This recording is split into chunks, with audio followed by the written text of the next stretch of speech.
voici dans une nouvelle vidéo Book Haul, parce qu'on aime faire ça. Et en ce moment vous allez en avoir parce que là il y en a un à deux. Et puis moi il faut que je filme celui de Noël parce que j'ai eu plein de livres. Mais du coup comme elle sépare ses Book Haul, et bah c'est un retour à la normale où j'ai plus de livres à présenter qu'elle. Pas beaucoup, vous inquiétez pas. Il y en a qu'un plus. Et ben je pense qu'on peut commencer. Et ben c'est parti alors. On va commencer avec un SP sauvage. Je crois qu'il n'y a pas d'autres... Voilà. Ah oui c'est vrai qu'il était sauvage lui. Je sais pas si c'est volontaire ou pas. Non. Je sais pas s'il y a eu un couac d'adresse, j'en sais rien. Mais c'est un SP non demandé qui est arrivé chez moi. Et vous le savez, moi je suis exigeante avec mes SP et les termes de... Enfin les conditions on va dire de SP. Et parmi elles il faut que j'ai demandé le livre. Et on a reçu sauvagement ce livre. Et j'étais en mode bon, il est rikiki. Synopsis ça a pas l'air incroyable mais... On peut se laisser Moi taper. je pense que c'est juste une erreur donc c'est pas grave. Oui, c'est pas un drame, non mais on leur en veut pas, hein, c'est pas grave. Et bah c'était une romance de Noël, alors je me suis dit bon on va la lire vite fait comme ça ce sera fait. Donc c'est L'inattendu de Noël de Nilène aux éditions Cherry Publishing, forcément. Et on va suivre une romance de Noël, j'ai pas envie de vous dire particulièrement ce qui se passe. Et puis tout est un petit peu dans le titre, oui et non, mais vous avez l'idée. Voilà. Donc, et un de lu. Bon, moi j'ai pas rangé dans l'ordre où j'ai acheté, donc désolée. Il y a environ 1 ou 2 semaines, j'ai acheté à Book Off, on voit encore l'étiquette, à 1€. J'ai acheté Succubus, le tome 4, Hit de Richelle Mead, donc l'autrice de Vampire Academy. Hit me baby one more time. Pardon. Oh, j'adore. Donc, Succubus, il me fallait le tome 3, mais je me suis dit, vu que je vais continuer la saga, il y a le tome 4 à 1€, je fonce. Donc il faut encore que je trouve le tome 3, et je me souviens juste que c'est une succubus, donc une démone du sexe. Une succube, pardon, pas succubus, succube. Donc Georgina Kincaid, et je me souviens que c'est un peu ses aventures dans un monde de Beat-Lead, etc. Donc, mais il est dit quoi, j'ai envie de te dire. Voilà, c'est tout ce dont je me souviens. Il y a des intrigues avec romance et tout. Deuxième et dernier SP de la vidéo, je crois. T'en as pas toi? Non, si j'en ai 2. En ce qui me concerne, hop, encore Cherry Publishing avec Avant toi, non ce n'est pas une faute d'orthographe, de Théo Lemaitre, donc aux éditions Cherry Publishing. Tu les agresses, ils avaient même pas eu le temps de lire. Celui-ci je l'ai demandé effectivement, et on va suivre je sais pas qui, et on s'en fiche, Kate, qui bosse en tant qu'agent de production, donc c'est une partie de ce qu'on va suivre. Il va lui arriver quelques merdouilles. Et d'autre part on va suivre le calendrier de l'Avent que lui a fait sa meilleure amie, parce qu'elle est plus ou moins éternelle célibataire. Et sa meilleure amie en a ras-le-bol, veut absolument qu'elle ramène un mec à Noël. Et donc va lui créer un calendrier de l'Avent de date. J'adore. Voilà. Donc c'est très très marrant, c'est assez funky. Et c'était sympa. C'est pas extraordinaire, ça reste une romance de Noël, mais c'est plutôt sympa. Bref, c'est pas un update, mais c'est l'une de mes dernières acquisitions. 2 de lui en ce qui me concerne. Paf. Bon, vu que Clam a l'air de vouloir montrer les Cherry Publishing, je m'y mets aussi. J'ai commandé moi aussi des romances de Noël. Donc j'avais demandé Réchauffe mon cœur pour Noël de Nadège Filion. Donc c'est l'histoire de... Donc chez Cherry Publishing. C'est l'histoire de Clara qui déteste Noël. Il y a une raison. Il y a une raison dans son passé. Et donc là elle doit... En gros elle travaillait en télétravail. Et puis on lui dit ah oui mais non, maintenant tu dois venir. Et en fait elle était à Miami et là elle doit aller dans le froid et la neige. Et donc elle est pas contente, je sais plus si c'est en Alaska ou un truc comme ça. C'est pas en Alaska mais genre c'est la montagne. Et elle veut pas y aller, et enfin bref. Et il y a un mec dans son entreprise qui adore Noël, etc. Et donc est-ce qu'il va lui faire aimer Noël? Alors ce qui est sympa c'est que j'ai l'impression que d'habitude c'est l'inverse. Oui, toujours c'est l'inverse, je sais pas pourquoi. Mais là, trop mignon. Et on continue avec le... Je l'ai déjà lu. Bon, je l'ai pas dit mais le précédent je l'ai lu moi aussi. Je suis en train de faire un running gag, ok, il y a un problème. Donc L'éveil des sorcières, le tome 1, l'apprentissage de Nora, de Cordelia, aux éditions Scrinéo. Et puis Clémentine, pourquoi t'es fière de les avoir déjà lus alors que t'as plein de livres dans ta palle qui t'aurais peut-être dû lire avant tes nouvelles acquisitions? Non, parce que comme ça en book haul je peux faire genre, je lis dès que j'achète. Non, c'est pas bien. Lis tes livres d'avant, t'es à bas les vieux là ou je sais pas quoi, hein? À mort les anciens. Voilà. Un peu de respect pour mes propres challenges bizarres. Flûte alors.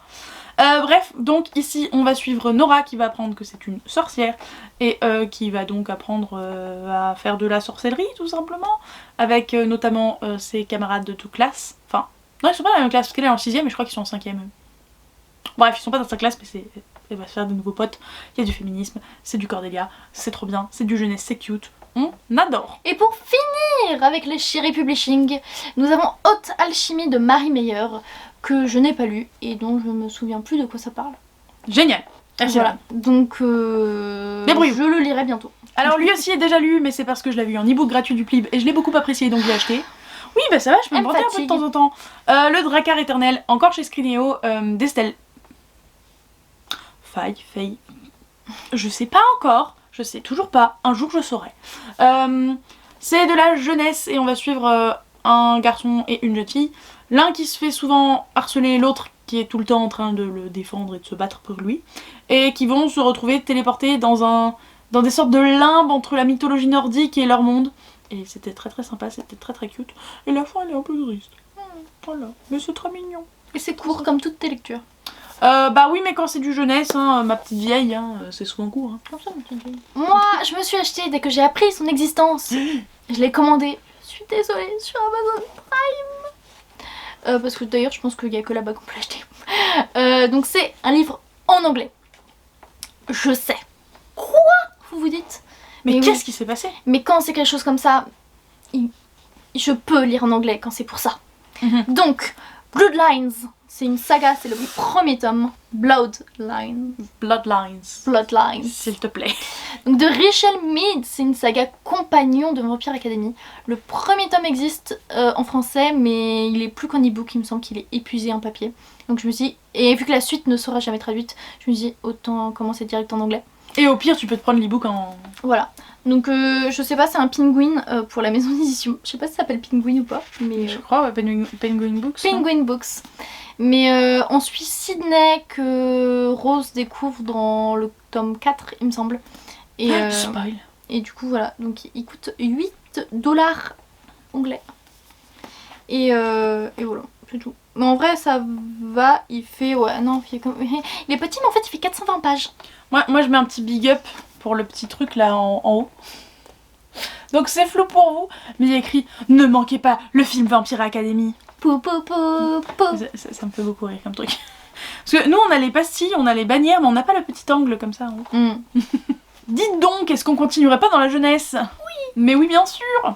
J'ai acheté et déjà lu L'école des rêves, tome 1, la promotion Neptune de Paul Ivoire, aux éditions Poulpe Fiction. Poulpe Fiction. C'est trop mignon les Poulpe Fiction. Donc là c'est vraiment jeunesse, genre jeunesse avec illustration. Bah voilà, parfait. C'est trop beau. Des petites illustrations, tout ça, vous avez l'idée. Là on va suivre Kimlan qui en gros rentre dans le collège, je crois, ou un truc du style, l'école des rêves. Bah oui, forcément l'école des rêves, ça s'appelle l'école des rêves. Yeah. C'est pas un collège. Bref, il rentre dans l'école des rêves où il va apprendre à aider les humains qui font des cauchemars, à s'occuper des rêves et tout, sachant qu'il y a un mystère de fond qui n'est pas résolu à la fin du tome 1. Bon, voyons voir ce qui se passe dans la suite. C'était très mignon et c'est un jeunesse sympa.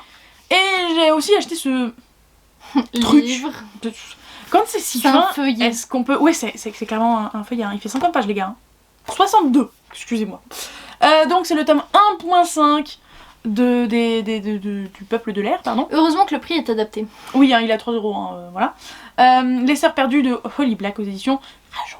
Je dis ça parce que le logo est tout petit. Et voilà, hein. Je tenais juste à revenir dessus. Bah, c'est pas grave parce que le bandeau ne se voit pas sur le dos, donc c'est pas un drame, mais c'est quand même pas ouf. Pour une fois que la couverture était... Bon non, eux ça va. Mais les couvertures elles étaient belles. La couverture elle est jolie, ouais, c'est dommage. Et en gros, c'est des petits bouts du point de vue de la sœur jumelle de l'héroïne dans la série de base. Et le prince cruel, j'en ai marre de faire la synopsis, alors débrouillez-vous. J'ai acheté à Super U. Oui, Super U. Il faisait, en fait, pour le 26 décembre, il donnait des tickets avec, en gros, vous avez 12 € dépensés, 16 € dépensés, mais juste ce jour-là. Et ça ne marche évidemment pas sur les livres, la presse, etc.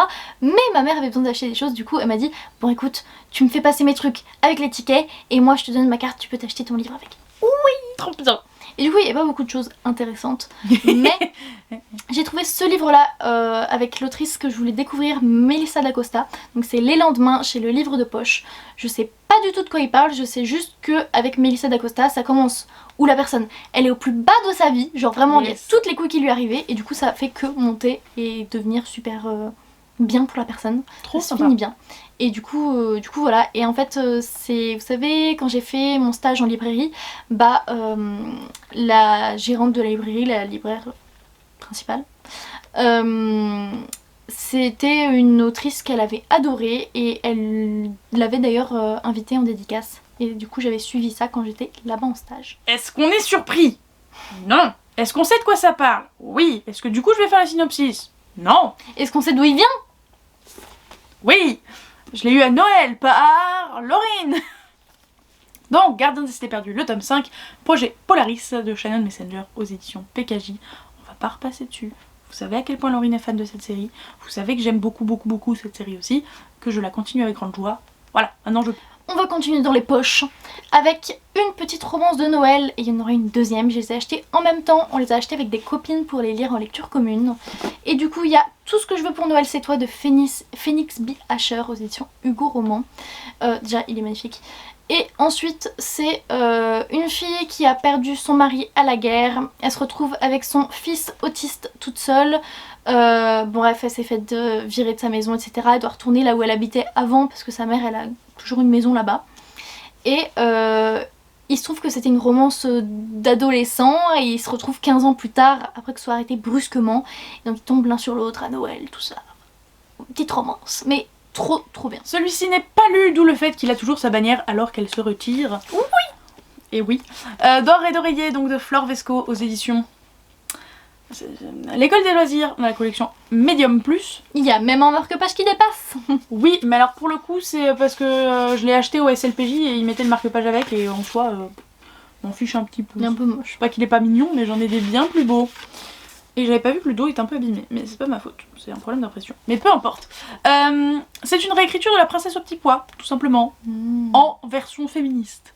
Donc vous m'avez eu à réécriture de conte, vous m'avez gardé à féministe. Voilà, on va dire ça comme ça. Surtout que des réécritures de La Princesse au petit pois, je n'en connais pas d'autres. Si vous en connaissez d'autres, n'hésitez pas, mettez ça en commentaire, ça m'intéresse de ouf.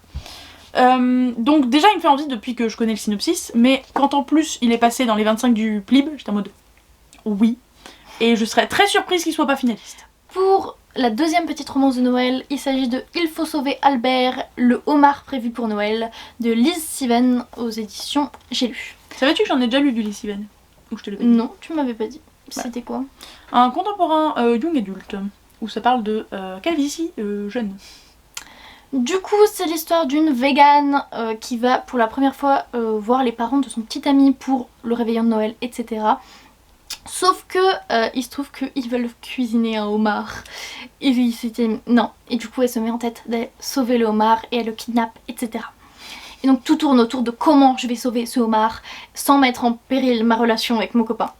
Ou ma belle famille. Voilà. Donc résumé assez amusant. Oui. Mais pas ouf. Dommage. Encore le SLPJ. Nous avons le 3e tome de l'autre côté du mythe. Donc là on est avec Médusa. Pas besoin de vous dire que c'est une réécriture du mythe de Méduse. Bien joué les gens. De Flore Boucry aux éditions Gulfstream. Toujours des beautés ces livres. Et mis à part que c'est une réécriture de Méduse, je ne sais pas s'il y a quoi que ce soit qui change de plus que ça. Enfin si, il y a probablement quelque chose qui change, sinon ça n'a pas d'intérêt. Mais je ne sais pas quoi. Et j'ai super hâte de le lire. Pour enchaîner sur un magnifique roman. Harry Potter 2. Donc chez Minalima, de J.K. Rowling évidemment. Du coup c'est le tome 2 illustré, vous savez, avec des pop-up, etc. Il est juste sublimissime, je l'ai pas encore lu sous cette édition. C'était un cadeau de Noël de mes parents et j'avais... C'était pas d'anniversaire? Non, d'anniversaire, pardon, d'anniversaire. Et j'ai oublié de vous le présenter dans la vidéo d'anniversaire parce que je l'ai reçu en retard vu que ça date de... Je sais pas quand il sortait. Oui mais c'est quoi le mot? La date de... Sortie? Voilà, la date de sortie a été reculée et du coup ça devait sortir genre 7 jours après mon anniv et au final c'était reculé. Du coup je vous l'ai pas mis dans ma vidéo. Ça veut dire que les gens à mon boulot ils ont pas assez bien bossé. Mais je vous fais pas un résumé parce que Harry Potter. Un livre que j'ai super envie de lire, mais surtout un livre que vous avez déjà vu parce que je l'ai ouvert dans mon swap de Noël que je vous mets là-haut avec les Phoenix. Temps mort d'Ariel Holz aux éditions Slalom, qui est une aventure dans les catacombes de Paris. Je n'ai pas plus, mais il faisait partie de ma liste pour mon Secret Santa et la personne me connaissant a fait attends, Clem, Ariel Holz, évidemment que je vais lui prendre celui-là. Donc j'ai très envie de le lire, il n'est pas encore lu. J'ai bon espoir que ça soit fait dans pas si longtemps, mais on me connaît quand je dis ça, c'est pas forcément vrai. C'est vrai. Et le meilleur pour la fin, il s'agit de une flamme... Non, un palais de flammes et d'argent, je l'avais presque. J'avais flamme d'argent, c'est ça le problème. De flammes d'argent. Ah, pas le et. Ça fait bizarre. Hein. Oui. Donc de Sarah Gemas aux éditions La Martinière, pas jeunesse. Ah bah oui, du coup ça a fait Matinière Fiction. Ah oui, ça a fait gros bordel. Ah oui, non, mais je sais que ça avait fait gros bordel, mais je croyais que c'était quand même écrit. Ah non, c'est La Martinière du coup. Bon, à Cotard, je vais pas vous faire l'affront, c'est juste que là c'est Nesta, oui. Est-ce qu'on peut souligner qu'on a échappé belle au fait d'avoir le changement de couverture moche anglophone? Parce que de base on avait les mêmes couvertures initialement que les anglophones, je sais plus si c'est anglais américain les deux. Et au changement de série, parce que c'est une série spin-off, pas vraiment suite de série de ce que j'ai compris, enfin c'est la suite chronologiquement mais vous avez compris, il y a eu un truc dégueu, enfin ils se sont mis à faire un truc dégueu. Et moi je faisais dans mon froc. En fait tant qu'on n'avait pas eu cette quatrième couverture, j'étais en mode... enfin cinquième techniquement parlant, mais vous avez compris. J'étais un peu en train de suer, suer tout ce que j'avais. Donc on l'a échappé belle. Parce qu'elle est très très bien cette couverture. Donc voilà. Il n'est pas encore lu parce que apparemment il faut pas le lire d'affilée avec Le sang et la cendre. Ce que je comprends parfaitement. Du coup vu que j'ai déjà lu Le sang et la cendre, je pense le lire au mois de février celui-ci. Et enfin, dernier achat, qui était un achat de déjà lu, n'est-ce pas? Encore un ebook du Plib, qui était beaucoup trop bien pour que je ne l'achète pas. Je ne crois pas l'avoir présenté dans notre vidéo, qu'on vous met là-haut, des livres trop bien aux couvertures LED. Mais alors lui, il mérite une belle palme. Ouais, alors lui, niveau laideur, il est au top du top. Et je le sais, mais c'est pas grave, il est trop bien. Et c'est clairement fait exprès. Donc on est dans les années 90, on va suivre Sacha, qui est une fille, même si j'aime pas dire que c'est une fille, mais bref, vous allez comprendre pourquoi. Parce qu'elle a des difficultés avec son... comment dire? Son genre, voilà, on va dire ça comme ça. Et un jour, son pote Jojo va disparaître. Et puis, une semaine plus tard, il va réapparaître. Avec une vertèbre de plus. Qu'est-ce qui se passe? Qu'arrive-t-il au pauvre Jojo? Vous le verrez, mais c'est très très sympa. Et si vous êtes curieux, je dis ce qui arrive au pauvre Jojo parce que, bon, je fais planer un doute, mais entre la couverture et le résumé, c'est un peu ce qui arrive au pauvre Jojo, mais je vous invite fortement à aller regarder mon update sur le sujet si vous voulez en savoir un tout petit peu plus sur ce qui arrive à ce pauvre Jojo. Et en parallèle, on suit la maman qui est aussi spéciale. La maman de Jojo, elle est spéciale. C'en est fini pour ces book haul, on espère qu'il vous aura plu, n'hésitez pas à mettre un petit pouce en l'air. Et un commentaire de travers. Ah oui, c'était original. Ouais, comme ça aujourd'hui. On vous souhaite de joyeuses lectures et à bientôt. Ciao.